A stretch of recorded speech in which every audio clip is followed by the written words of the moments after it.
What's happening, everybody? Welcome back to our Wednesday AMA, where you get to ask us anything you would like. It's a good feeling right now. We got the markets looking healthy. If you've been following what I've been talking about in AMAs, but certainly on the Crypto Connoisseur Show, and if you aren't watching those on Tuesday, make sure that you do, because we've got the massive giveaway going on. Just to remind you, these are all of the projects that have contributed, private sale allocations, or in some cases public sale allocations to this giveaway. And as of yesterday, it was worth $272,000. And as the market continues to pump, I'm expecting this to get well into the millions. So make sure you check that on Tuesday. But the point is that if you're watching my shows on Tuesday, or any of my YouTube content, really, that I always focus on macro and fundamentals of the market. And in my opinion, it just doesn't make any sense whatsoever that we would be in another multi-year bear market. It couldn't possibly be. We know that institutions and banks have been setting up for this since 2015.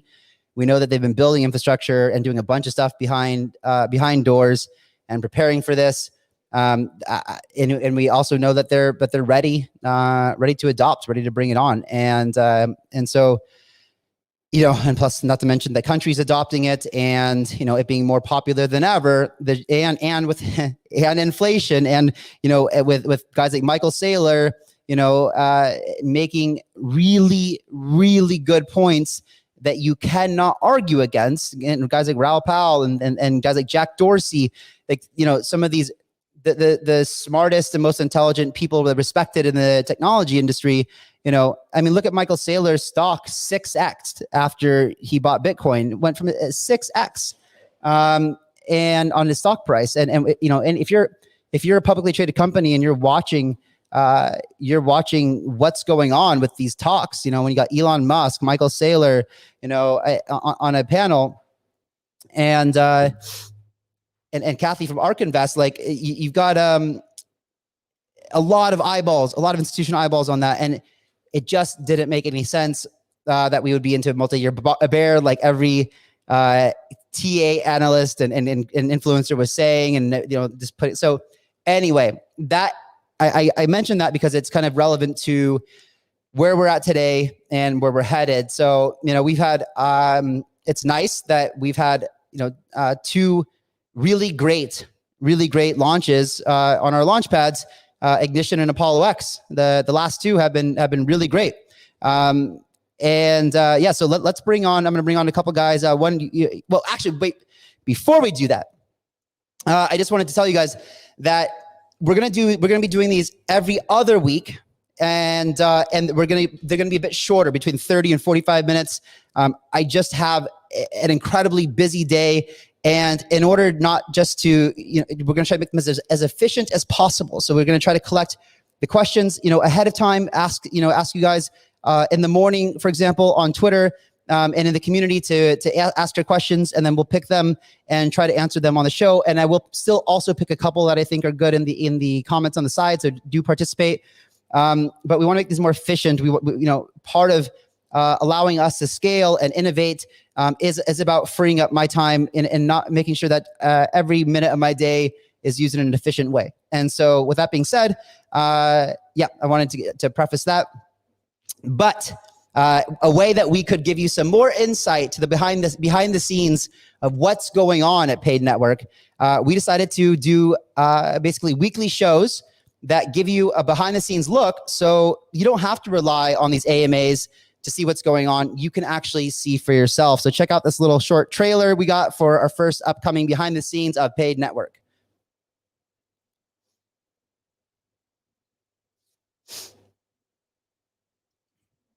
I can't hear it. Can you guys hear it? Welcome to the first ever.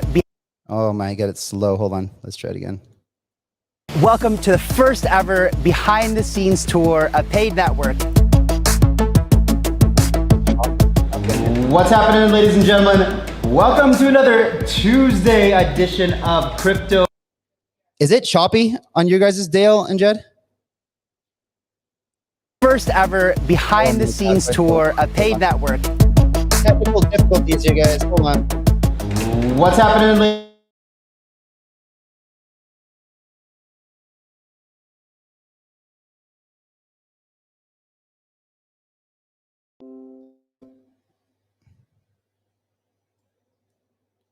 Can you guys hear me? Can you hear me? Hello. Oh, I got to add back to the stream. Hey, was it choppy on you guys? Yeah, it was choppy. Yeah. Okay, let's try this again. Sorry, guys. Let's try again. Welcome to the first ever behind the scenes tour, a paid network. Not so good. What's happening, ladies and gentlemen? Maybe let's try doing this. And how about we just jump into what's going on? How about Dale? Dale, guys, ladies and gentlemen, Dale is from ApolloX, one of the masterminds behind everything that's going on, and like congratulations on the launch of Omni. That was huge, and it was a really fun event as well. And we all celebrated. You will see that from some of the behind the scenes stuff that we're creating around here as well. But Dale, go for it. Hey, Kyle, thanks for that intro. Yeah, I mean, look, we absolutely, we're trying to be humble here, but we actually smashed it out of the ballpark. I mean, we talk about like create something that had never been done before. I mean, this is like our own metaverse. And, we had an acclaimed DJ Nastia, some mind-blowing 3D stuff. ApolloX threw Omni into the metaverse at full speed. I mean, it was epic. And, Omni, let's just focus on that for a second. It's a solid project with massive upside. ApolloX helped catapult Omni into the consciousness of the people. And, it's sitting at a 4X now, Kyle. I mean, that's right till now. And these guys have got a gun full of ammunition ready to explode out of the barrel. I mean, app's not even announced yet. It's imminently poised to come out there. So, I mean, that's going to be incredible by itself. And if you saw those that were lucky enough to see the launch, if you had an Oculus, you saw something that was just mind-blowing. I mean, it's an immersive world. And, just something that we created from scratch, never been done before, and we're going to keep blowing your mind. And okay, yeah, no, it was an epic experience, and I know that's even going to get better. Yeah, absolutely. I mean, look, what we have coming up is incredible.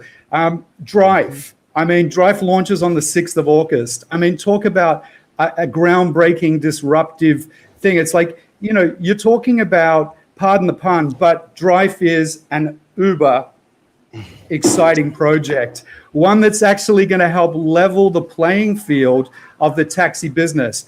Jokes aside, whereas Uber and the like call the shots on both customers and drivers and put the taxi drivers out of business, Drive is going to use the blockchain to let drivers work with the customers directly, no middleman, no scalping. I mean, you're talking about drivers are going to be empowered. And this is what the blockchain code was all built for, as we all know. It's a game changer. The taxi industry, and it's a disruptive sign of what's, a sign of things to come. So we're uber excited about that. There's other massive news in the works that we have as well. I can't say too much clearly, but, let me just say it's huge. It's going to be crazy. Imagine a huge metaverse game, the biggest of the year. Now, that's a big hint. Those that do their research know this is going to be epic, and we're so excited. Not only an IDO with them, but the possibility of partnering with this brand, this amazing chain, and to take ApolloX IDO experience to a new level, utilizing Unreal Engine immersion. So what we did so far, Kyle, is nothing compared to what you're going to see coming in the near future. And I mean, that just makes us kick and grow every day. I mean, it's incredible. Yeah, that's awesome. And one of the things that I really love about do you guys hear an echo now? Yeah. Oh, wonder why that is going on. Okay, no, all good now. Yeah. So one of the things I love about Drive is this model. Like, I've always used the analogy of Uber for when I talk to someone who doesn't understand decentralization, and to give them the, the idea that, from your house to the airport is $100 in Uber, and the driver makes $70 because Uber takes that 30 out. But in the decentralized version, you get the same service, exactly the same, but instead of the ride costing $100, it costs 85, and the driver makes 84 of that, and a dollar goes back to securing the network, So it's like it's just about value creation. And so this use case, has been an example within the blockchain industry forever. One of the things that I think is such an interesting, the problem with the Uber example was, unless it was on its own blockchain, it was hard to justify the token utility, because why wouldn't you just pay in Bitcoin, for example? Well, I guess you would need to do the DAO, and you would need to, but anyway, what I like about Drive so much is like this franchise model where basically you're going to, if you want the rights to kind of manage a jurisdiction, you have to bid for it. It's kind of like the Kusama Parachain auction, where you're basically bidding on territory, and then every single driver underneath your jurisdiction pays you a little bit of tax. It's like you become the Don, the godfather of that area, and that's a pretty prestigious, cool title to have, which also I could imagine would lock up a significant amount of tokens when those bids start happening. So that's really cool. Let's move on. We're trying to make it short and sweet. Jed, what have you got for us tonight? Hey, what's up, everybody? Pleasure to be on, Kyle. So strategy-wise, with Paid, we have a lot going on. We're always looking for ways to reward our community and token holders. So we've done that through partnering with ApolloX. We do that with trying different lottery models. And one of the things that you're going to see coming up here soon is kind of like games and competitions where we're going to partner with companies. One of the soonest ones is going to be with IOI. And they've created this really cool racing game where everybody gets these little NFT cars and they race around a racetrack. Wow. And how you're actually going to be able to, like, fuel your car is you're picking. Yeah, there you go. You're picking which coins you feel are going to perform best over the course. I forget what it is. It's like the next minute or 2 minutes or whatever. So you're going to kind of like pick your portfolio and pick your fuel. And then if depending on how accurate you are is how fast your car goes around the thing. So what we'll do is just for holding Paid, there's going to be a minimum threshold. You're going to have to say hold 1,000 Paid tokens, whatever it may be. Then you're going to enter into a lottery where we're going to pick 10 winners. Those 10 winners are all going to win a Paid NFT car, like you see here, to be able to race in these daily races for free. So the winners that get this car, not only do they get the NFT of the Paid Tesla car, but they also get entries into the daily races. And then it's kind of like a running scoreboard where the winner of this kind of tournament will actually win an NFT Tesla, and then also be entered to win a real Tesla. So we think this is just a really exciting, awesome, fun way to not only engage our community token holders, but to give them some benefits and some fun, because I think it'll be cool to try to pick the portfolio and win the race every time. It's something that I very much enjoy doing. So that's insane. That's absolutely insane. It's cool too. I mean, the user interface and the experience, they've just knocked it out of the park. I think the innovation behind putting the NFT cars and building this whole race and then tying it to the market, we're all interested and we all think that we can pick the winning coins and what's going to perform next. I think they've just really nailed it with this promotion, and we're super excited and proud to be a part of it. We hope you guys enjoy it. So that's just one of a few things that we're working on. And then I think kind of more importantly, long-term to the community is the Paid Dapp.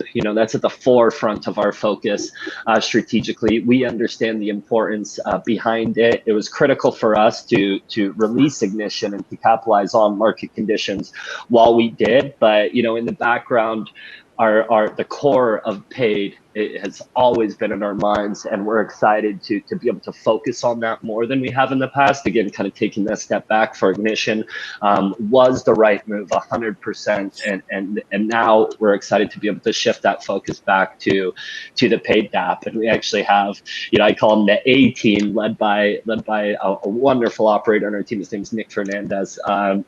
It just does fantastic.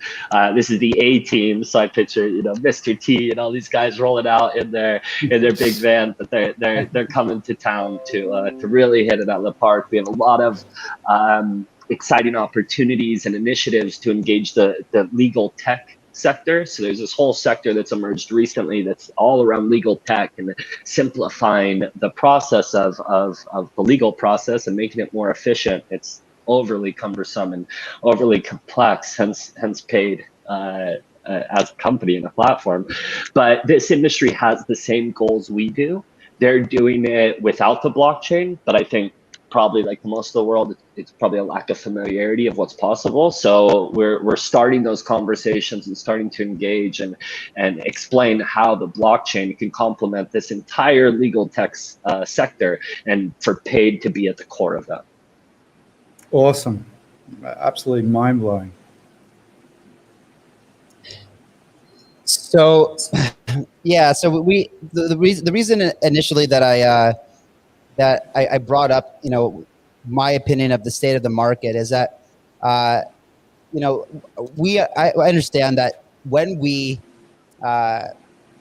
first put out like the paid marketing materials, when we were out there fundraising in the beginning and we put out our initial roadmap, we had the MVP for the paid Dapp was supposed to be delivered very quickly after that, and 6 months have gone by since then, and we're not a whole lot further along than we were at that point.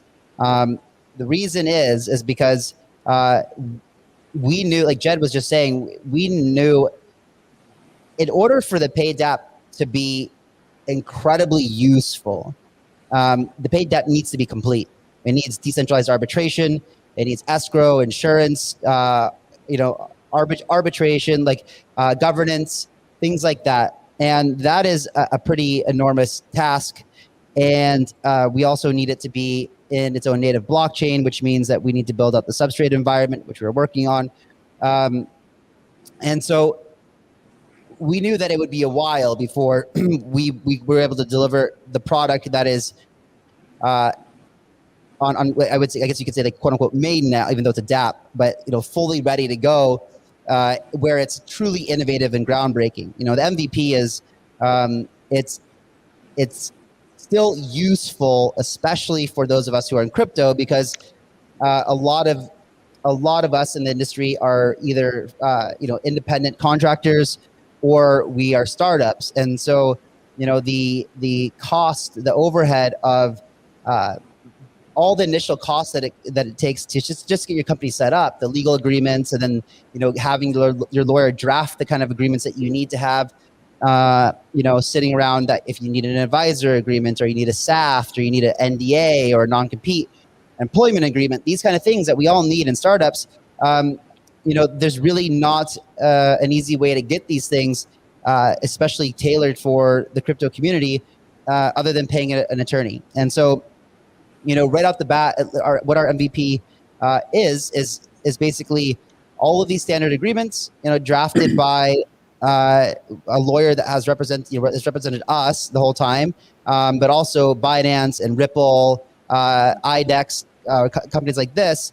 That obviously, and the guy is brilliant. So we're really offering like a startup entrepreneur kind of toolkit that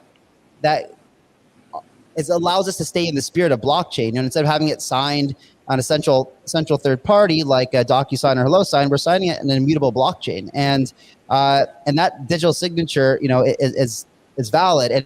And also, like I've preached lots before, but if you guys don't know, why the whole idea of paid was born in the first place, was because if you are in an agreement with somebody and they violate the terms of the agreement, it is damn near impossible to dispute that or have that have that resolved in a traditional legal sense. Hiring lawyers are incredibly expensive. It takes forever. And so, we really need to evolve the space. But with all that being said, something that I have been doing this space for a long time, is investing and deal flow. So when I saw the opportunity to bring real utility to the paid community in a very short amount of time, because if we didn't have the launchpad, the only utility that you would have seen from paid is like some staking and then using the tokens for MVP, which there will be there's plenty of startups in the crypto community that would benefit from using this, but I can't guarantee that all of them will.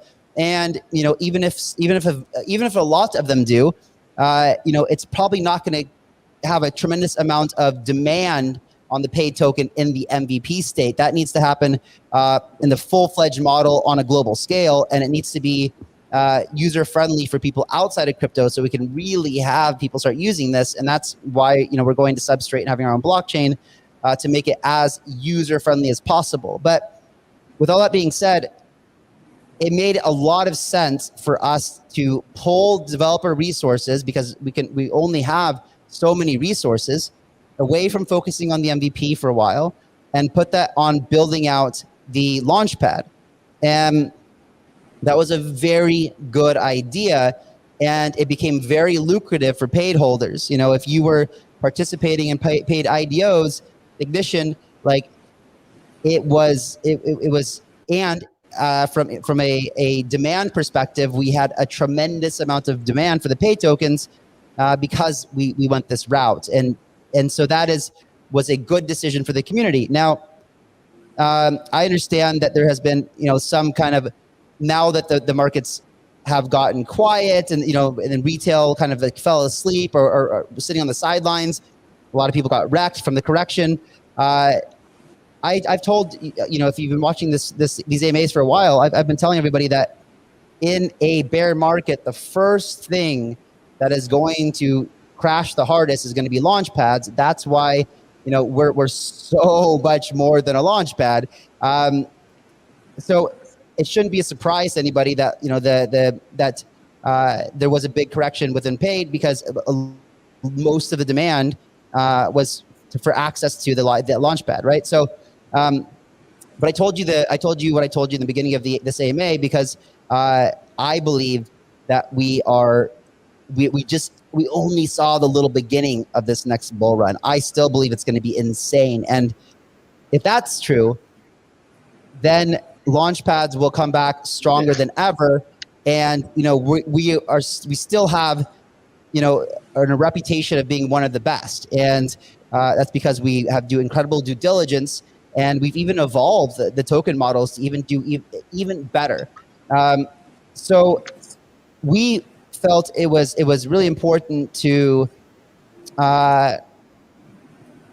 make the launchpad environment as autonomous as possible in order to remove human error and developer resources, and to be able to make it to develop it in a way that other teams could manage it on the front end, and we still controlled the tech and the intellectual property on the back end, much like ApolloX, for example, is using. So ApolloX is nothing more than just exactly the same thing as Ignition with a different lottery model, and they can manage it on the front end, put their own design on, and these kind of things. So we're able to do that really well, and we are in a it's a really exciting position right now, because we're expanding definitely into one geographic area very soon, which I've told you about, which is now going to be called Paid Network Asia, and that's just finalizing all these details. But that's basically, we have a partnership, and I think I don't know if I know they didn't tell me not to announce it. So, but like with Cointelegraph China is actually our strategic partner in that geographic area, where they will be our partner in doing this. So imagine the media presence that we'll have for all the projects that launch on Paid Network Asia and either Ignition or ApolloX. And then we have a similar deal being negotiated right now with that huge country, the huge country Over there. the huge country that like Coinbase just moved into, historically has just been has not been allowing any type of crypto participation at all. I've tried to pay developers in that country before, and they were scared to death to accept crypto because there was unclear law and regulation. So that is I think, what is it, 1.5 billion people there or something, or at least 1 billion. I don't know what the number is, but it's a tremendous amount, and a lot of people with a lot of money that haven't had an opportunity to participate in this yet. So it's a fresh market. With all of this being said, the point of telling you all of this is, one, because it's exciting. Well, one is because these new markets, I think the market's going to turn around, and we will have in all of these platforms, Ignition, ApolloX, Pay Network Asia, Pay Network blah, and then the other jurisdictions that we right now we're on plan to globally expand, and every single one of those will be using pay tokens, and every single one of them will have different models, and every single one of them will require those tokens to be locked up and staked, removing supply from circulation. Jed, you have something to say? Yeah, I want to say something. What Ignition has done for us as well, it's a perfect like sales funnel for traction with the paid Dapp, because when you think about everything Kyle just described that entrepreneurs need to start their business, this is essentially a legal startup kit. And then you look on the other side of it, you look at what Ignition is, which is an incubator, accelerator, launch pad for new projects to enter the space. It's just the perfect marriage of our two products to start introducing and validating the use of the paid Dapp with the projects that are coming through Ignition. So as a part of our incubation model and our launch model, we can now hand them a legal toolkit, and that'll help us penetrate the crypto market and get more and more companies within the crypto space using our Dapp, familiar with our Dapp and all of the benefits. If we can get those companies on board and get that user base established, and just from Ignition, our ability to then go out and sell this and justify this in the legal tech sector with the traditional legal partners, the partners that are positioned in the traditional space, the legacy space, and help us really disrupt, I think that's going to be critical. So I love to see everything come full circle, Ignition and paid really unite, and be able to start to introduce these kind of startup legal documents to the projects that are launching on Ignition. I just think it's a beautiful full circle kind of marriage. Okay, guys, I know that we've been talking about this for a while. Last week we had our last time that we did the AMA, we had Ben on the show. We talked about some of the issues that we were having with BSC, and so from what I understand right now, we've actually got an audit on the bridge. It should be, I think it already came back, and now we're expecting it by this weekend, on the next couple of days, to be ready to go. So I can only tell you what I've been told, and I am pretty sure that. So as soon as we can, the bridge is working from BSC to BEP20 back and forth. We will of course open the pool on PancakeSwap. But more importantly, is that in order for the paid MVP Dapp to make any sense for anybody, we certainly cannot have people using Ethereum. It just would cost too much money for each party to sign a contract. If you and I need to sign an NDA. Sure, you and I probably both don't mind spending 5 cents for Binance, but if we had to go out and spend $5, $8, $10 each on Ethereum, just no one would use it, right? So we have to have BSC in place for that. And by the way, this is another interesting thing that tomorrow night on my show, we are going to have Richard Hart. Richard Hart is, speaking of scaling. He's creating something called Pulse Chain. I just want to bring this up really quick because I watched his interview with Ivan on Tech, and I know Richard for a while. We met back in Malta, went to a Acon party together, hung out. Interesting guy. He's very smart, very arrogant, but he's great. And so I'll have him on tomorrow night, and we're going to talk about scaling. And so what Pulse Chain is attempting to do is basically fork Ethereum and fork every single ERC20 on Ethereum, including paid. And so there will be a paid version on Pulse Chain, and Pulse should be much more scaled and much faster. So I'm going to find out tomorrow and you guys should tune in and watch. It's going to be at 1:30 GMT, 8:30 here in local in Bangkok, and listen to Richard, because when I googled like what is Pulse Chain, all I got was a bunch of stuff of how to buy it. It's just like which is was kind of concerning. Like if every single video in the website is only about how to buy it, not telling us what it was, that's a little bit weird. But nonetheless, like tomorrow I'm going to find out exactly what it does, how it enables scaling, and also if we want to run paid for Ethereum transfers instead of using BSC. How do we do that? And so what I understand, it should be a solution out of the box, and it might allow us to have a scaling solution that's very easy to use for Ethereum. So looking forward to checking that out. Quickly, we had some questions. So yeah, I answered that one. Let's see. When is native staking coming for paid? Jed, you want to answer that? Let me unmute. So yeah, native staking, it's tough to put an exact timeline on it, and the last thing we want to do is disappoint you guys. We always try to underpromise and overdeliver wherever possible. So what we're doing with the staking contracts is it's really we have a lot of strategy around them, and so what we want them to do is to be as versatile as we need them to be.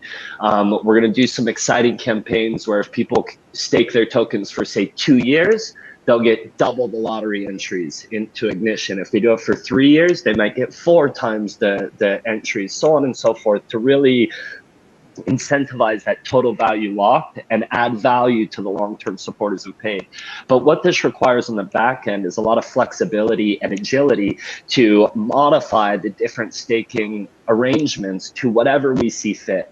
And so there's a lot of open source code out there, and I get the question a lot is, why don't you just use some open source code and launch it really quick? There's companies that are just startups that are able to offer staking.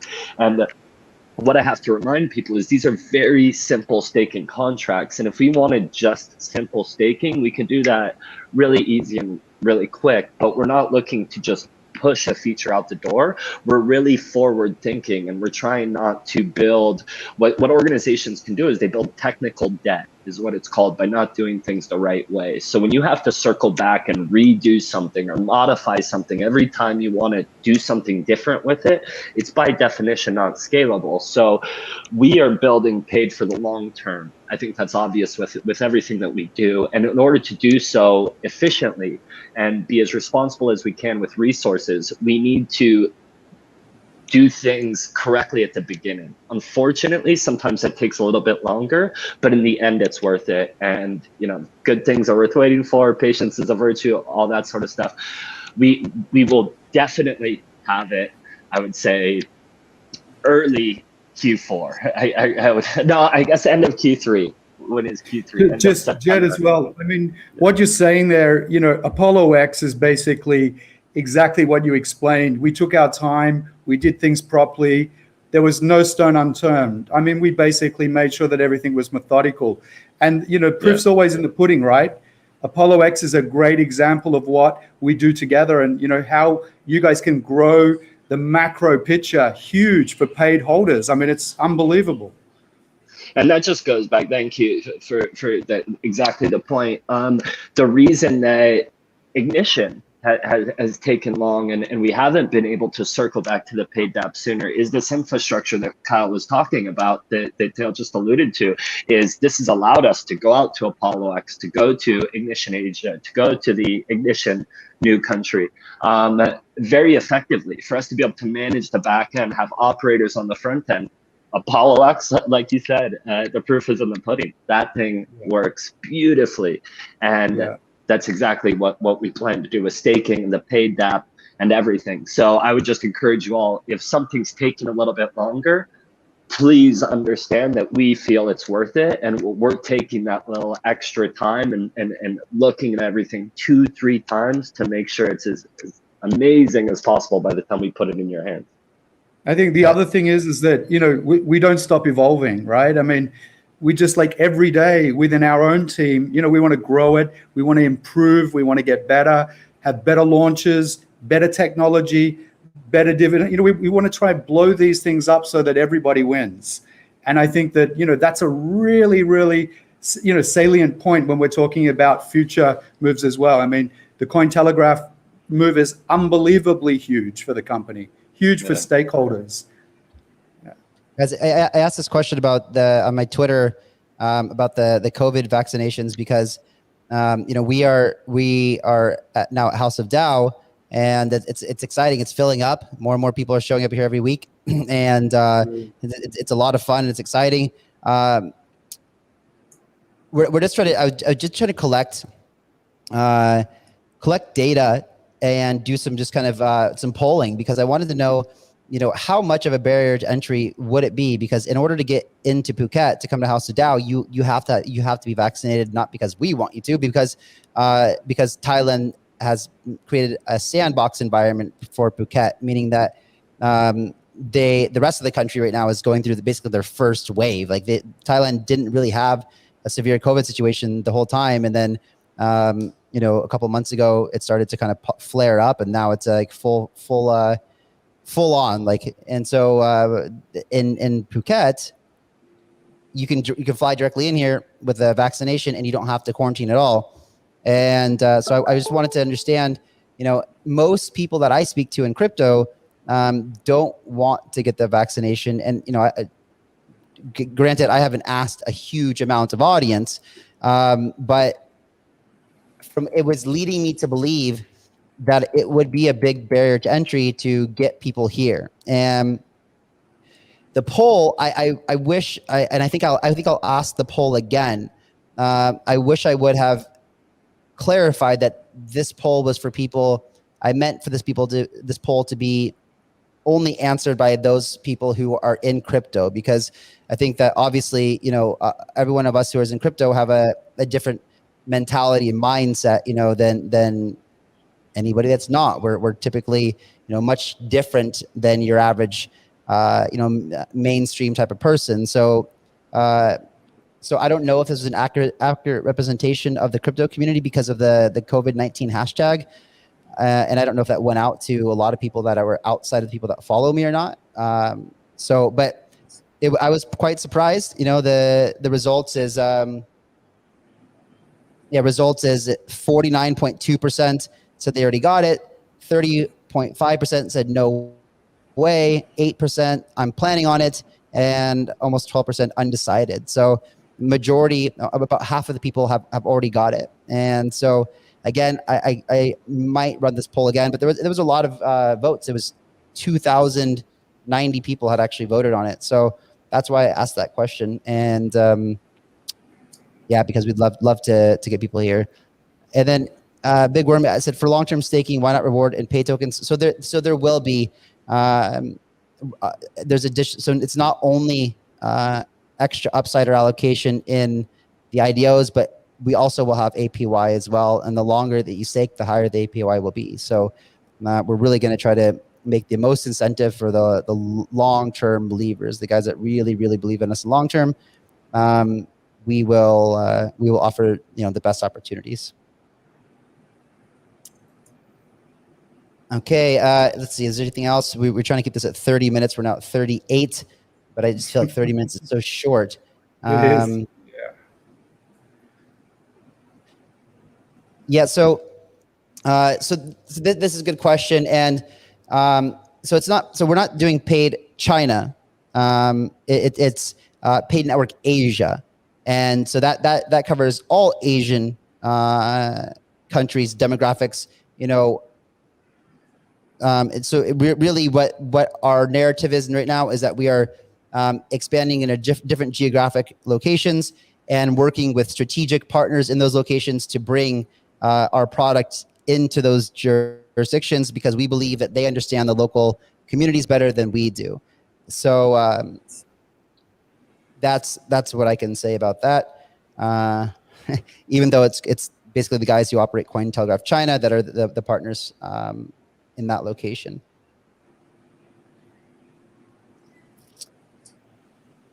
Am I planning on investing in Pulse Chain? I I'm gonna have a much better chat with Richard tomorrow, and I'll tell you after that. I was tempted at the very beginning.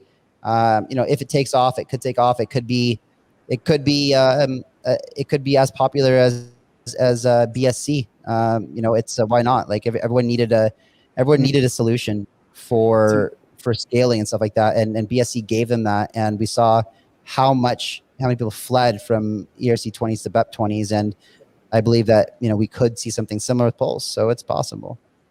Richard's a super smart guy. If anyone's going to pull it off, that guy's got the the nous to do it. Yeah, and I mean, and when this market just collapsed, I mean, Hex pumped, so Absolutely. It shows he also knows how to design, good token models as well. I mean, Hex has been, Hex has been one of those incredible stories that, unless you're a supporter of Hex, nobody talks about it. It's probably the most exciting project as far as gains go in the last year. It's unbelievable. But it has no use case. Like it doesn't. No use case, but he's banking on staking and his future staking model to be the use case. I mean, and it's working. It's working. You can't argue with what is it, 215,000% increase. It's crazy. Yeah, it is crazy, and it's this long-term staking, this 15 years. I think a lot of people lock up for, and it's supposed to replace the CDs and as far as like a banking product and things like this. I think it's encouraging for me, just from a strategy perspective, because it shows the interest that if you incentivize people, they will lock up long-term. They will believe in you. And again, just going back to what we're doing with our staking models and the strategy behind that, I think it's just self-evident that it's going to be successful. And, as we layer these things on top of our offering, these different ways to create value for the ecosystem, it's going to be cool. It's going to be really I mean, what you guys are doing is next level. I mean, it's like people can see it. It's like, once again, proof's in the pudding, guys. You can see this stuff happening before your very eyes. ApolloX, CT deal. I mean, they're going to go on and on, Maybe the country where Drive is from could be next. Who knows? I probably shouldn't have said that, Kyle, but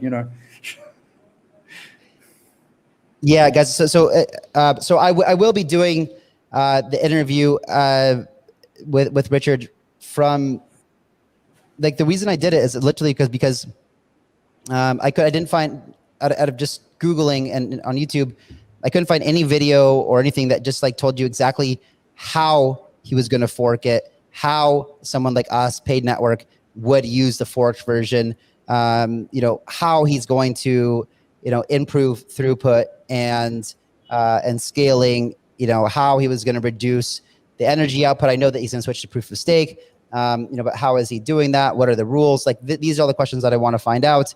And so it's not going to be about, if you look at Pulse Chain, every single thing you find out is talking about this sacrificing mechanism and how to buy the tokens. It just seemed like I don't particularly like that, but I want the details. I want to find out exactly what he's doing, and understand the logic behind it. But I've watched a lot of Richard's debates, man, and it's hard to debate him. He's very educated, and he comes with good points, and sometimes he just says things that I don't even like, just to make people like. Sometimes he just says really weird things that I just go, it makes me feel like I don't know what I'm talking about. But I think also he just does that sometimes. It makes sense, hoping that he confuses people as well. Maybe that's one of his tactics. Like, I don't know, but anyway, yeah. So I'm looking forward to it. I like Richard. I think he's a good guy. Like, he's very very different. Doesn't care what people think. I'm not a fan of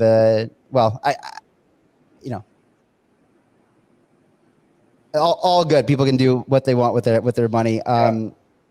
And he loves to be extravagant. So more power to him. But yeah, anyway, so looking forward to that. I don't know if there's anything. Let's see. I don't know if my internet connection is like any better right now, or if it's still blown out. So let's see if we can tease this little video. Hopefully it works. Fingers crossed.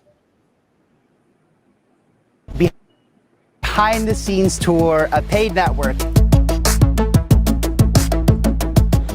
What's happening, ladies and gentlemen? Welcome to another Tuesday edition of Crypto I'm sitting there right now.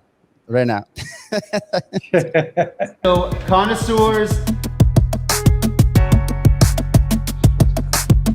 We just dropped the announcement about paid staking, and that's finally live. So that has been a big effort of ours, and yeah, I'm just really glad that we got it out.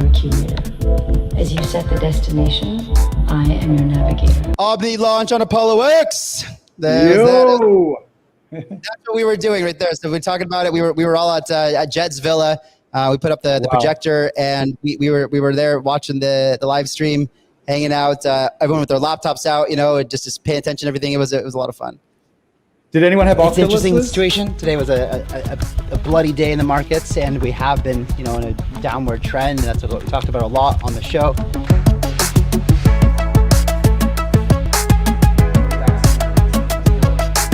The energy is unreal. The euphoria, the optimism. Everyone here, in crypto is building projects optimistic on the future of the world. Everyone in crypto has in mind that the world's going to be a better place. All right, that's the little teaser for you guys. We got that coming. We got cameras in our face from time to time, and it'll be great to be able to have you guys see what we're doing behind the scenes, because I just can't possibly deliver in these short AMAs everything that's going on to you guys. We're gonna scale up the production team. Get a couple more people from video, so we can have some. Not just stuff that I'm working on, but some stuff from the team as well. And also want to give you guys a sneak peek at what it's like to live at House of DAO, because as it starts to get more and more people show up, it becomes you can feel the vibe and energy starting to pick up, and so we're excited. I guess that's all we have for tonight, guys. Thank you so much. I appreciate all of you tuning in. Also, if you just to remind you guys, there is a link in the description below for the Gleam campaign. All of my subscribers and commenters, all of you guys, everyone that watches the Crypto Connoisseurs show on Tuesday are eligible for this huge giveaway. And I also made the announcement yesterday that 20% of the pot was going to go to charity. I was really inspired by learning about this play to earn games and how it's like really literally changing lives for people that have been just annihilated by the pandemic and have no means to make any money. And all of a sudden, something like Axie Infinity comes along and they can make at least what the average salary is in for example, in Philippines. So what I want to do is, with 20% of this entire pot for the crypto cases, we want to give that away to charity. And a large amount of that, what I want to do with it is I want to go buy devices, the minimum viable device, whatever it is. I don't know if it's a smartphone or a little mini laptop or something, but whatever allows them to play to earn, because blockchain gaming is about to explode, and so much more than just Axie Infinity. And it gives people that have no way to make an income a way to make an income. And then also we're working with a really cool project called Forward Protocol, which is something that I've been passionate about for a long time, which is basically decentralized education. Because, I believe that every child born on this planet should have the ability, the right to education. And, this is something that when this exists, the world becomes a much, much better place overall. And at least it starts a world of more equality in that right direction. So if we buy, with the charity, we can, if you get these devices and they have, imagine going to a village somewhere and getting them some devices and a hotspot with a 4G card or whatever, and connect them and show them how to, play Axie Infinity, join something like Yield Guild, where they can get a scholarship to start playing. And all of a sudden they went from having zero revenue and eating nothing but white rice every single day and barely surviving to being able to make a decent wage, which would dramatically change your life. Not only that, that same device that we got them also allows them to get an education, learn English, and learn about things that they care about. So So that I'm excited for that. And anyway, good night, everybody. Thank you so much. Thanks, We'll guys. see you later. Bye-bye. Thank you.